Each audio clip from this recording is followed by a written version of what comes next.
Offended with Joe and Tim. Joe, I appreciate your enthusiasm there because that is the last time that you will be able to say welcome to Be Offended Radio. Oh no! From now on, we will just be offended. We're just going to be B Radio. B Radio. The word offended is just too triggering for people. Okay, it's just too triggering. I think so I think we're just going to become much like the Dixie Chicks are now simply the Chicks. The Chicks. and much as if Lady Antebellum is now Lady A. We will now be known here henceforth as two. Henceforth as two. In here and for future radio. We will be radio. We will just be radio. Be radio. Yeah, we will be radio. If we were the inappropriate guys, would we just be the guys? We'd just be the guys. We'd yes. be guys. We would just be yes. Which is really sexist. Yeah. So we might just be the offensive at that point, and then we would have been the. Yeah. Yeah. So from now on, the word offended is just too triggering to people because it's not actually offensive in itself, but the word offended reminds you of being offended, and then it makes you think of all the terrible things people have done to offend you in your life. So it's very triggering. So I think we're just going to be. So from now on, it's going to be just B Radio. B Radio. Yes, and then just wait until the Dixie Chicks. Wait a second. Maybe telling someone to be something is wrong as well. Maybe we should just have radio. Radio? Yeah. Like we can't even say the word be because then it's like we're telling someone what to do, and who are we to tell you what to do? We can't tell you to be radio. Then? Because is that ageist? Ageist? Because radio, that's like what old people did. So I don't know. You know what? We're just going to have an empty dash, a blank space. Yes. An underscore. Find out podcast. Just space bar. Put space bar in Google and hope and fingers crossed. Just hold your breath for 3 seconds.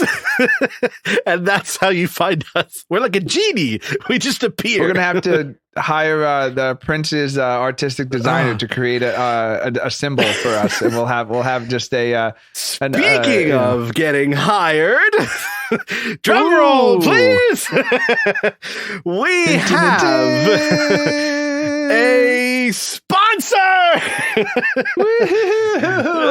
Those cha-chings. Yeah. Oh my god. Wow. I hope they get a kick out of it. Wait, so are we are we gonna? Am I quitting my job live on the podcast today? I don't know. Well, okay. Are we rich? Is that it? Am I finally going to be able to become a full-time podcaster? So I was so excited because we've got our sponsorship here with True Crime SX. They're a podcast that is how do I put it? A true crime podcast. Yeah, it's a true. Well. Thank you, Tim. No, it's a true crime podcast, but it's episodic and it's long, so you really have like a lot to chew on. It's not like little snippets of stories that they kind of go in depth. And the cool thing about it is they actually post their sources of where they got their information. So it isn't just not just made up. Yeah, it's like not all those just other true crime podcasts. Well, because some people like to embellish. I'm not going to name names. Stories. I knew there were only 2 girls in that orgy story. Yeah, so it's nice. They kind of have their sources and everything. They've actually got like a phone number that you can leave a voicemail at. You can visit them and admit the crime. Yeah, you call in and you tell them where you hid the bodies. And this is the only crime podcast where you can actually leave a voice message and admit that you are in fact. You know what? The criminal that who they're would be about. A great part of a show is just to like have an anonymous hotline to call in to confess your sins, and then we will make fun of you for your sins. I figured that's why they sponsored us, because I think that's what they hired you for. Yeah. That they were just going to admit all of your crimes, and then they were going to just you're going to be there. I'm going to tell them where the bodies are. And this is season. The entire season is going to be your crimes that the true crimes you've committed. Well, you can go to their website at True Crimes XS. That is X as in xylophone and S as in Sally, because I've got a lisp or something. And they have a hotline you can call. I'm not sure if I'm allowed to give out the hotline number, but if it's on their website, you can check it out. So here's the thing. They reached out to us to talk about true crime, which I was excited about because we have a lot of like stories that we already touch on true crime events and murders and we mysteries. have our murder minute. Yeah. So, which is usually us telling people how to commit murder. Yes. So now cue the music. Here is our. What crime are we going to teach people how to do today, Joe? Well, I haven't thought up one yet. No, I've got plenty of crimes. I committed a crime. Let me see. Did you call the 1-800? Yeah. No. I committed a crime when I was younger. How do I say what I did without saying what I did? I was there. You bought colored pencils at the local stationery store so you could chalk your ID for our trip to New Paltz. Yes, I'm so happy that you knew exactly where I was going to go with it. Yeah. You were. Yeah. Okay, so for people who don't understand what I did, I was a naughty boy. Joe almost peed himself. Yeah. We were. I mean, I want to say we were over 18. Yeah, but I don't. Be careful where we 18, we turned 84 into 81. Yeah. So we had to be within 3 years of 81 being we were legal close to go to the bar. Yeah. So we decided to go down because the New York state IDs had they have a very weird like texture. A peach color. They were like a peach color. So you were able to buy just a standard colored pencil set with your peach and your white, and you could get rid of the 4 and turn very easily into a 1. Mm-hmm. So I think the rest of us had already done it. Yep. And Joe now needed to go out with us for whatever stupid thing whatever girls who were not getting with us. Yeah. Well, okay. So we had to go meet them. I got to set this up though, because most states in America don't have this, and most IDs all over the world don't have this. New York, in particular, I think they're kind of getting rid of it. I think they've made it better now. I mean, my old one is still that way, but there's like a weird. It's not like any other material, to be honest. It's like a little bit of a rough textured, gummy, flexible ID. It's not a hard, like credit card plastic. It's very weird. It's soft. It's very malleable. And it's got like a top layer that's like, I don't know how to describe that. It's just like a soft, absorbent, like top.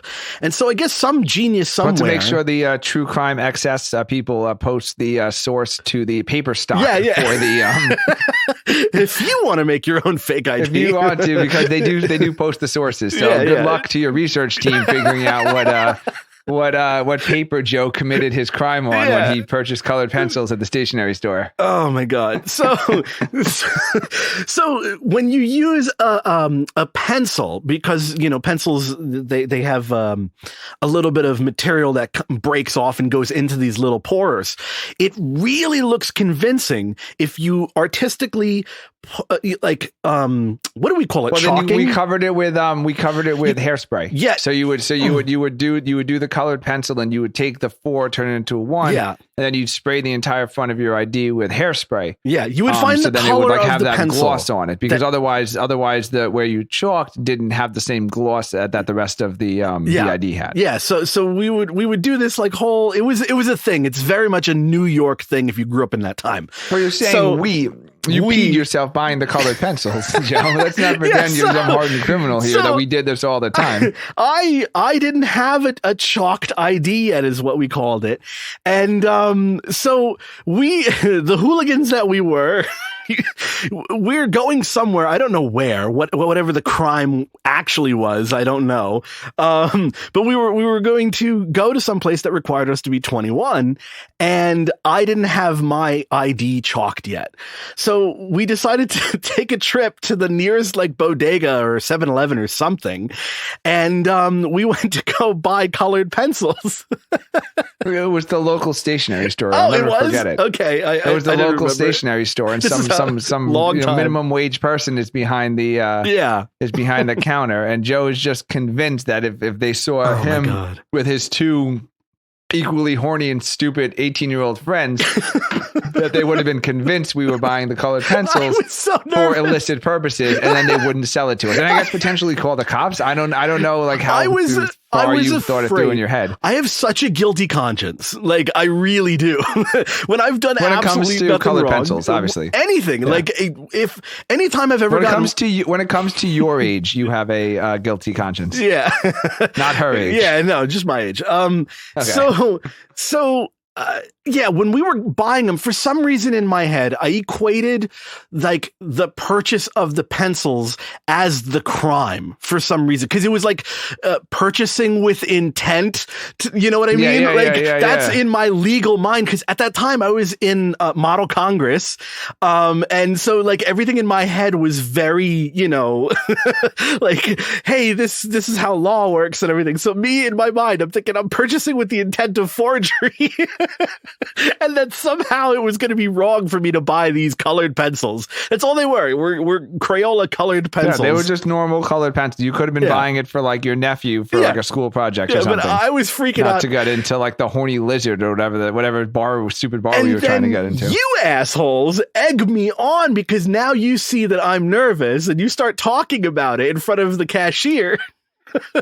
Making me feel more nervous. Like, come on, man, hurry up and pay. We got to chuck those IDs and get over to the horny lizard.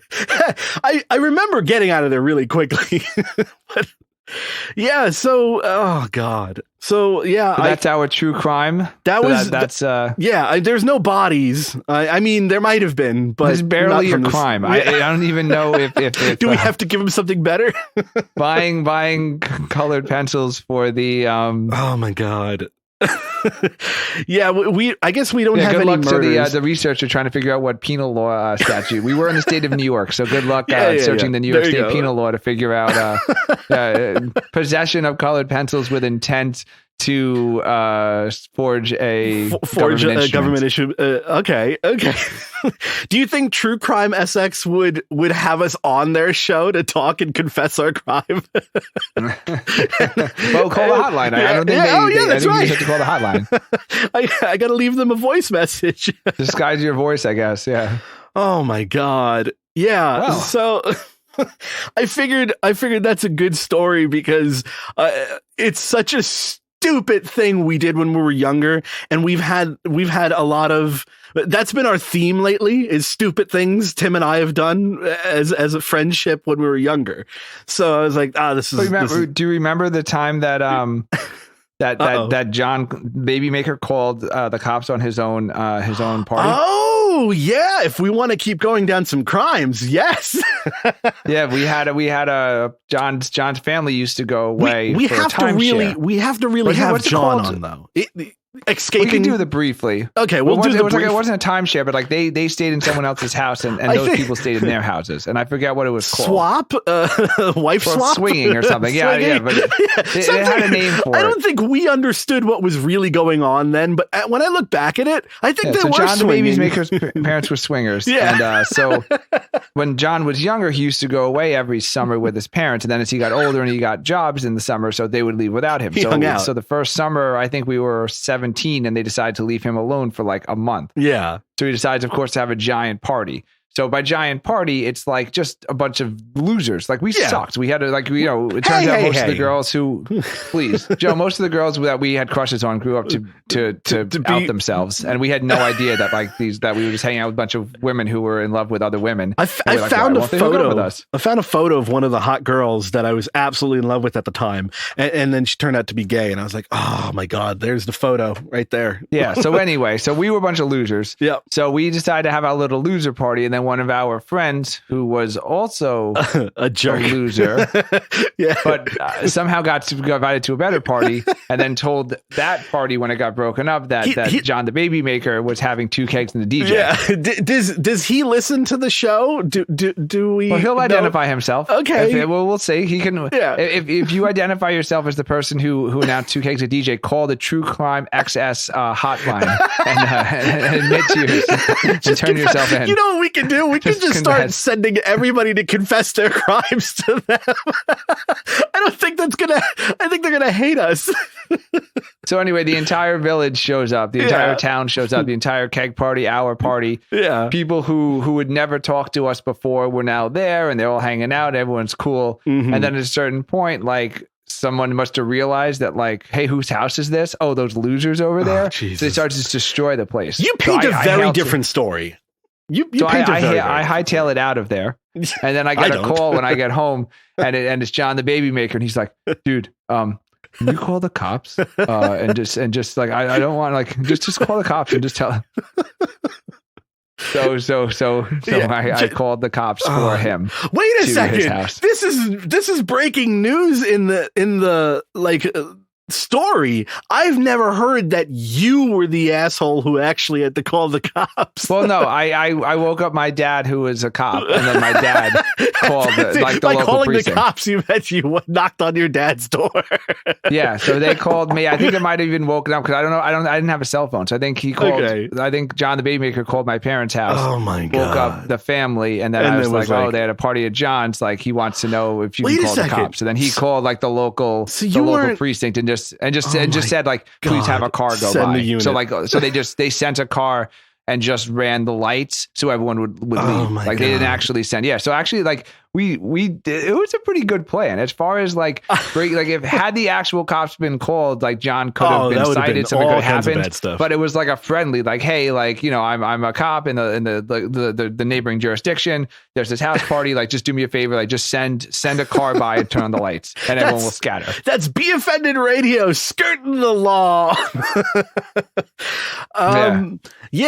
We have to talk more on this subject because I don't think we've ever done a full conversation with John the baby maker. And as we all know, I think having John talk with us about this topic will really help. We can bring it back. Yeah, we can bring it back. That was just we'll bring it back. I was just thinking about it. It was probably around the same time as your colored pencil of other so crimes. About our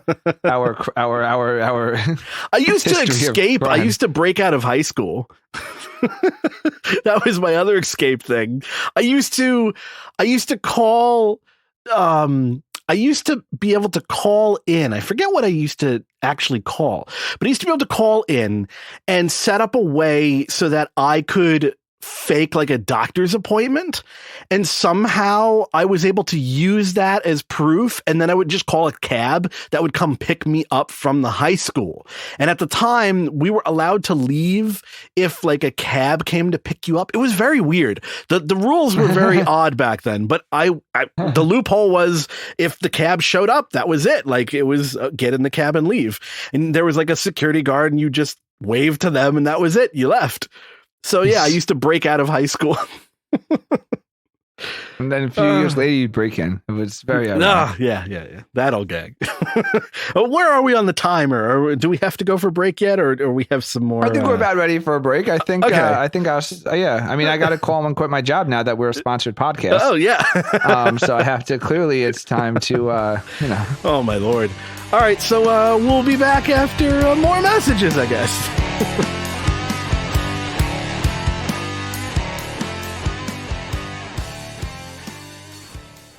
Looking for more talk radio? You can listen to all of Season 2 of The Inappropriate Guys right now on BeOffendedRadio.com.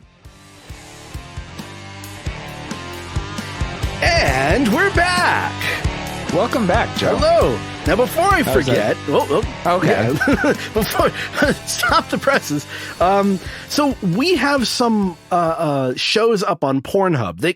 They're just select shows, just the really sexy ones. Yeah, just the really the real dick hard nerds. Like, just the ones that'll help you get off late at night. Yeah, think about if you're a female listener, think about the really like moist episodes you listen to. Like we just cherry pick those and we uploaded them to Pornhub. If you're an audiophile and horny, believe it or not, it's actually our number one. It really is. You can tell where people are listening, and believe it or not, we like it's that's actually up there. Like apparently people are just like, stepson porn or a bunch of two idiots talking to themselves. I think we're the aftercare. You know what I mean?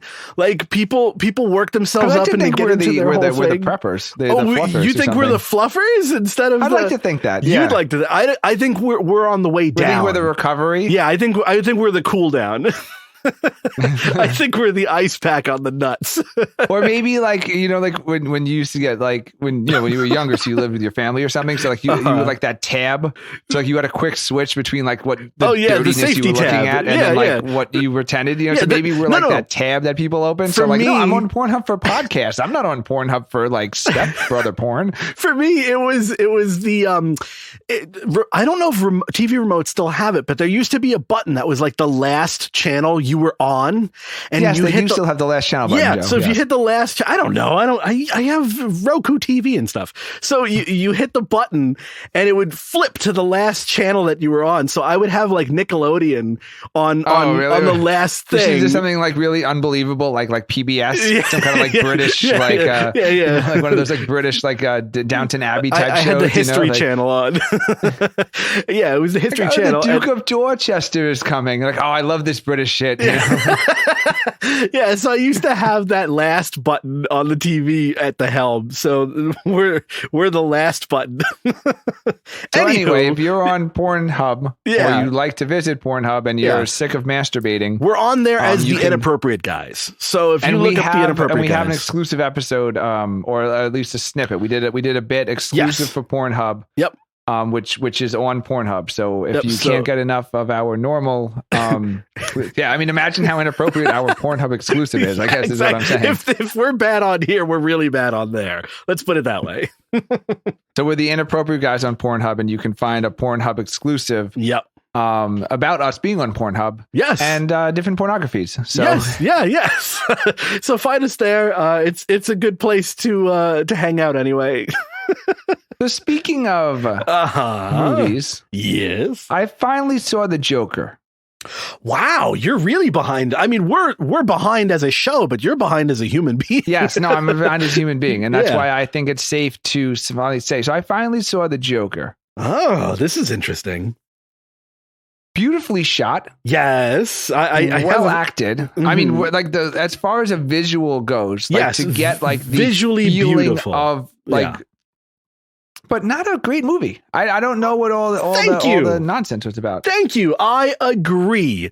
I didn't think that this was a very good movie. And this is no spoiler because the movie's been out for like 3 years, so we can talk about it now. By the time this episode airs, who the fuck knows? And the biggest thing, which I mean, I wasn't paying like super attention to. It's one of those things like I was watching it, but then like it's like I got the gist of it. But I don't remember a scene. I don't remember a scene of him going to purchase more bullets. He got a gun from his coworker, which had 6 bullets, and he unloaded all 6 bullets when he killed the people in the subway. Yeah. And then at the end, he decided to kill Are we doing loopholes now? We're doing loopholes. And he never went to the bullet store. Okay, so I actually thought he threw his gun away after he killed the people, but I wasn't paying that much close attention. But I know for a fact he never went to the bullet store. This is very good. Okay, so I'm glad that you noticed that he didn't go to the bullet store. Since you've confessed already that you haven't fully absorbed yourself into the movie, there is something that is good about the movie that if you do pay attention, it's really the whole theme of what the movie actually is. Are the bullets in the bottom of the bag when they give him a gun? No. So the whole theme of what's happening in the movie is that the Joker is an unreliable narrator. And so when we see things from his point of view throughout the movie, they're false. Like the neighbor lady. Yeah, the neighbor lady when he's pretending she's like on his date with him. Yes, like all that stuff. He's an unreliable narrator throughout the movie. And there are scenes that show him where he becomes famous and people love him and they're laughing. And then eerily or weirdly, the world ends up happening that way, but in like an alternate reality, where it then happens again. So yes, he didn't buy bullets, which is, I think, actually done on purpose, because in the movie, it's supposed to be, we can't trust what we see. And so for that scene where he does kill Robert De Niro, I mean, that's it. That's everybody knows this by now. Yeah, no, it's not a spoiler. Though. Again, I'm like the last person to see the movie. Yeah. So when he shoots him, that is supposed to actually be a question mark of if that ever happened. In fact, it's supposed to be so ambiguous that what do we trust and what do we not trust in the entire story? Because there are. Yeah, but they showed all the movie. They showed the news story at the end. Though. Yes. So they showed that channel going black, and then they go out to like the cable control center, and then they have other news doing other reporting on. Mm-hmm. So I think he really killed him. I think it's me actually like watching it fully through twice because I watched it with a friend of mine, and then I watched it just me. And okay, so you watched it while having sex, and then you watched it again, masturbating. Yeah, masturbating to it. Yeah, I masturbated. Thinking about the time you had sex. Yeah. I was on Pornhub. Yeah. Follow us. Yeah. Subscribe. So I think the whole thing about that scene was supposed to be that there's two sides of Joker, and then there's him fantasizing about being famous, and then there's him fantasizing about being a bad guy. And so actually everything we see is screwed up, and everything we see we can't trust. So that's I think they took they tried very hard to do like a downtrodden, like in the opening scene when he's, when they take away a sign, these little things, and then his mother. They build him up so that we have sympathy for him. But the whole time he was a lunatic. So I think they didn't show him.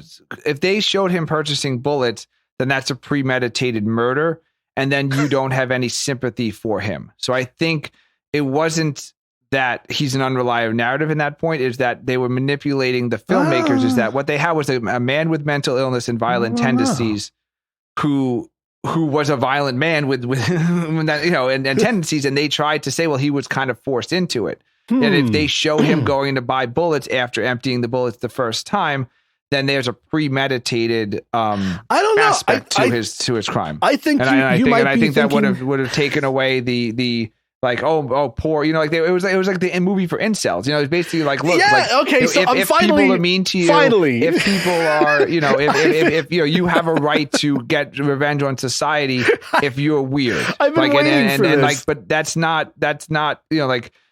If you show him showing bullets, then he's not forced into it by a society that's laughing at him. He went there to kill Robert De Niro, to the extent he went there, which I would argue that because they showed the control center at the end. You're not on trial, Tim. You don't have to prove the murder or not. You don't have to prove the intent. This is a true crime podcast now, but based on crimes that are in movies. Yeah. So no, what I'm saying, but I think that was a manipulation that the filmmakers tried to do, is they were trying to tell this story from anybody can just be like, he's a mentally ill guy who's a loner, and by the way, way too old. Way too old. God. Because how old Bruce Wayne was in that movie, and how old Pac. Like, there's no way by the time Bruce Wayne grows up to be Batman, he's fighting a 75-year-old Joker. Yes, and he's literally like he's fighting like an octogenarian Joker. Because in the comic books, if you follow the comic books, there are Joker is 70 years old. There are two different stories on the origins of Joker in the comic books. There was I'm not a huge nerd about this, so I don't really know, I don't check my resources. I just come up with what I think is right. No, there was a particular relaunch of the Batman saga in comics, and they retold it as Joker actually being the person who killed Batman's mother and father. That wasn't the original timeline. And that's but still Joker in that movie. Joker was clearly played by a 50-year-old man. Correct. And he goes over and sees a 10-year-old boy, which means by the time Batman, at the youngest Batman could possibly be Batman is 25 years old. Yeah. Which would literally have a 75-year-old Joker. Well, there was Batboy. It's just not good. Yeah, no, on that. So you had an incel thing. Yeah, you blew right by it being the. That is my favorite topic. Well, I thought Did you hear about the incel terrorist? Oh my God, you can tell your point, then we can go back to the incel terrorist. I'm done with incels. We're not allowed to incels. We have too many good things to talk about than incels. I just wanted to say there was a guy who blew his hand off. Oh my God. He was planning a attack. He was going to build a bomb, and he was going to go and he was going to bomb hot cheerleaders. But he actually the bomb went off and he blew up his hand. And then he told the cops that it was the result of a lawnmower accident. Yeah, those explosive lawnmower accidents. Well, yeah, he had several fingers amputated, shrapnel wounds to his neck and his throat. Good for him. Yeah, he was apparently planning on he was going to make a homemade bomb, and he was going to I think he was probably watching Joker. Yeah. Well, okay. Yep. I thought you were going to go in a more comedic direction, in that, the Joker movie was the incel movie to like, because when I watched it, how I perceived it as, oh my God, this is almost lifting up and giving praise to Joker. In the movie, they kind of held him up as, hey, this you should kind of feel bad for him. He was a social justice warrior, basically. Yeah, he was a freedom fighter for the downtrodden. Yeah, because they show people being absolutely horrible to him. So that as a film, like as someone watching film, the story that they're presenting is, hey, you want to sympathize with this guy, but he took it too far, maybe. But it's very weird. Anyway, I thought you were just going to say that it was like the best. It seemed to me like propaganda for like the downtrodden, like for incels, for people who were made just fun of growing up or something. Beaten down crazies. But as a movie, it didn't follow. Like, but again, beautifully shot. Like as far as like visually. Like the color palette they use, like the way, whoever was the cinematographer, like the entire, like I would watch what they visually, it drew you in. And it was also and shot on amazing. It was shot on a special camera that was fairly new. So there was a lot of technology advancements for lenses and cameras, and that particular camera was a brand new camera that's a large format camera. So basically that entire movie was shot in almost IMAX. It's like I got you. Okay. Yeah, it's between the resolution was insane. It's insane on my 70-inch. Yeah, but I hope they use that camera then for my next topic, which is a remake of Twister. What? They are remaking That's my favorite movie.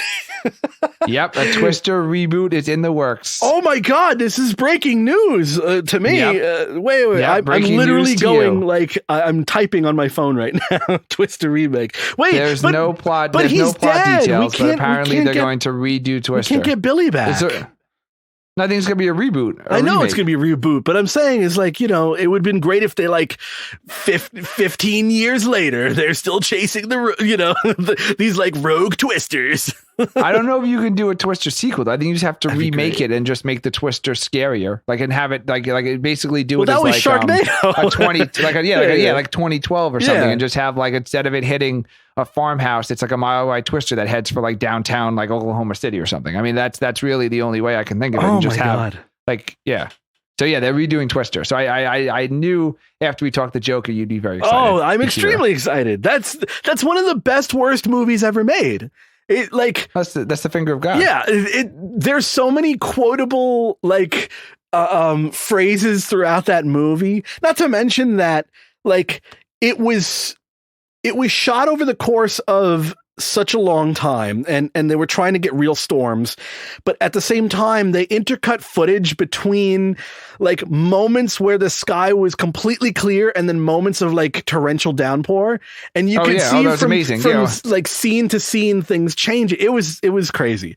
But that was my favorite. Like when Jean de Bont, one of the times when Dorothy doesn't fly, and that they're trying to put in the middle of the road, and then she's chasing after it, and it's clearly like a sunny day. Yep.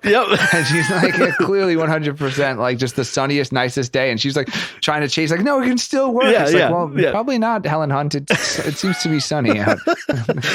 Yeah, and the twisters would appear and disappear like movie villains. They would literally appear over the tops of mountains and come at you out of nowhere. So yeah. Well, doesn't that happen in real life? The twisters come out of nowhere and then disappear. They come out of nowhere, but that they did well. They can't as far chase as them like them going the way away they out of did. nowhere. That was the weird thing. Like they can't like chase them the way they did, where they would just disappear and reappear, and they're like, oh, now he's over here. Let's go get him. Yeah.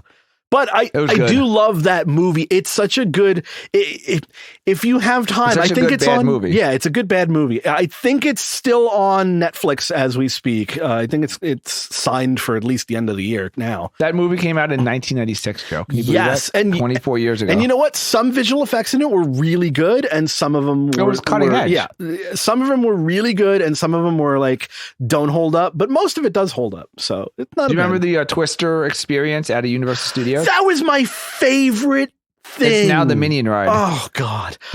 So what I used to do, this was this is a cheat code for anybody who wants to go to Universal Studios. In Florida, if you go when Florida, it rains a lot. And if you pick a week that it's raining a lot, there's A, no lines, but B, you kind of get like access to things that you normally wouldn't, because the lines are usually so long. You look at something and you're like, I don't even want to bother, because it's like something you're not into. I wanted to go on Twister, and there was like a corner where there was like Twister, Backdraft, and a couple of other things.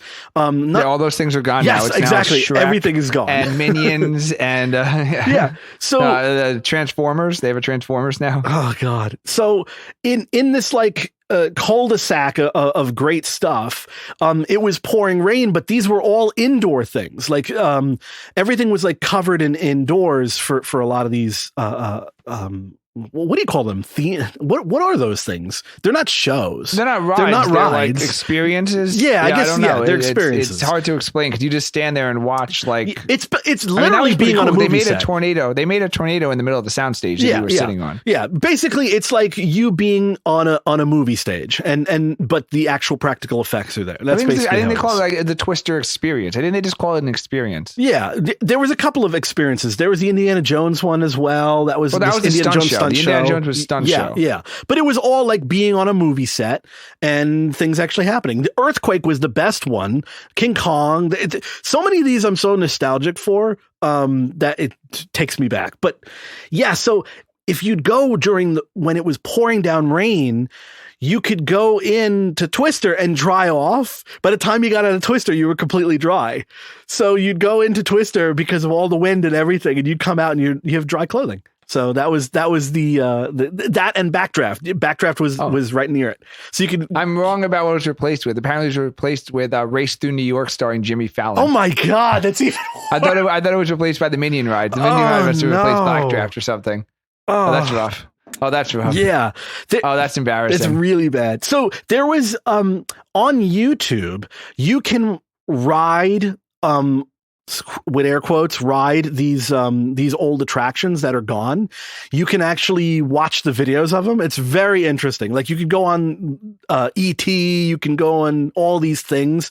It's interesting to see. I think they still have E.T. They have E.T. in one of them. The other one, Universal Studios Florida. They still had it. Yeah. I went to Universal Studios in 2016. Mm-hmm. And if you stay at they have like 3 hotels or 4 hotels. If you stay there, then you just skip all the lines. So you just literally go right up and you just get right on the ride. That's the best time. The only fun time of going to any theme park is when there's a storm, when there's people dying and no one wants to go. Like those are the good times to go to a theme park. And yeah, I don't know. I went to a theme park once where it was like peak time. I think I saw like 2 things.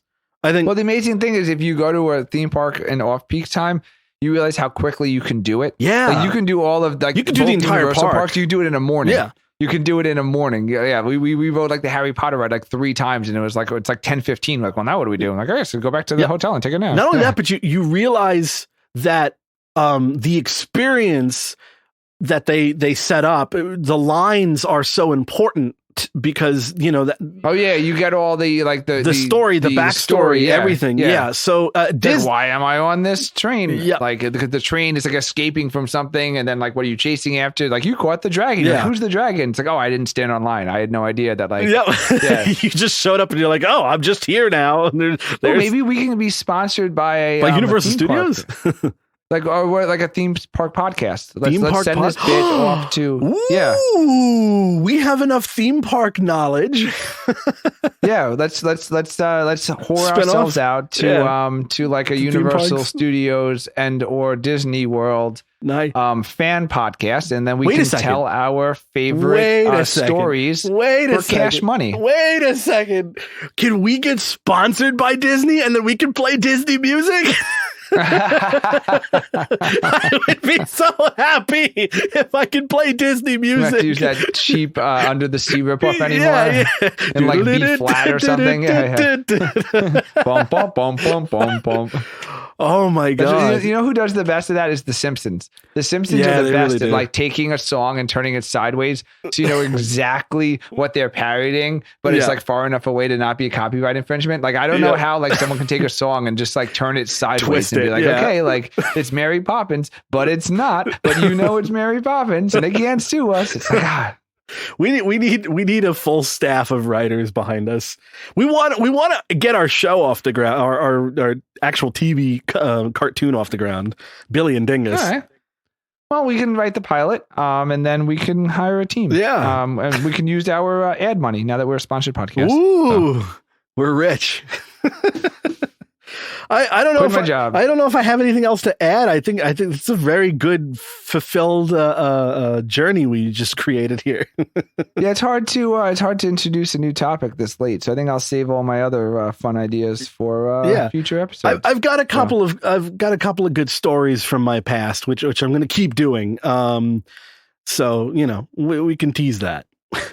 Okay, yeah, good. So anyone who's waiting for Joe to confess a murder, or confess whatever, you know, somebody like did a prank to you in like 4th grade or something, like so. Just that's actually a really good way to build our listeners. Is that like everyone who's waiting for you to admit all the things that you did in your youth and be like, haha, I knew it was Joe. Like they're just keep teasing it until like we'll have like thousands of subscribers, like in every city that you've lived in, just waiting for them to admit that like it was really you. Who, I mean, I admitted that it was me who called the cops. Yeah, for that party. Which so was someone a revelation had been waiting 20 years for that admission. Well, because John tells the stories the way John tells the story, so I never know what the hell the truth is until you hear it from somebody else. We'll get John. Actually, yeah. Let's get John back on. All right. Very good. Yeah, Thank good you. One. I guess subscribe to us on everything.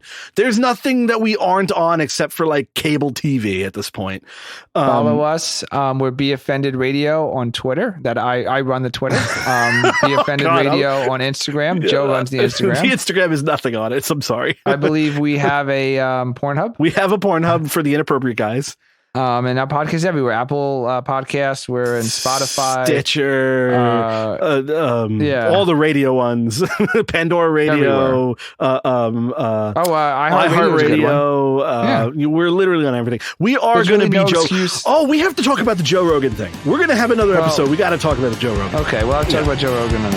Yeah. Okay. Yep. I feel good.